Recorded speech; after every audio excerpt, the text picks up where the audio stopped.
gaza gane ta ba.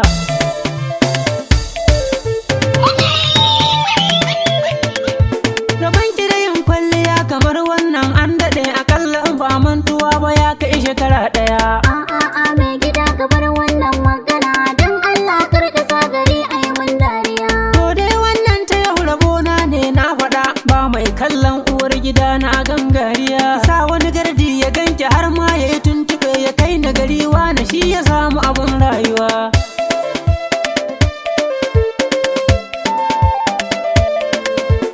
Don Allah mai gida haba kar kai mun haka, jira na ba ake kana gani ba ni da nasuwa. Sai kin mun dariya kala shi da ke murmushin da zai sa ko da akwai kada zan faɗa ruwa.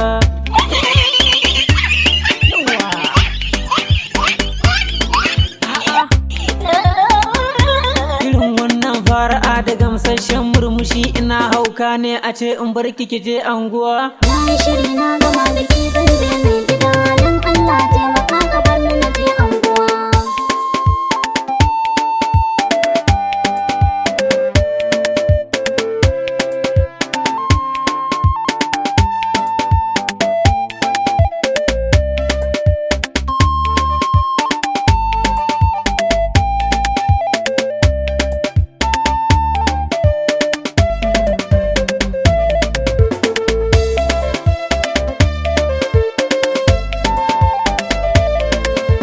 Wai ni kan mai gida in ban yi ba wa zai mini, sai in na yi nima a lokaci na za a yi mani. Bari in leka wajen domin karata hanyar su ce, idan ba kowa ki lallaba ki wuce in gani. Ki kare niƙabi kamar guda shida ya zamo bakwai, ni zan miki jagora har mu dawo ba kya gani. Wato in je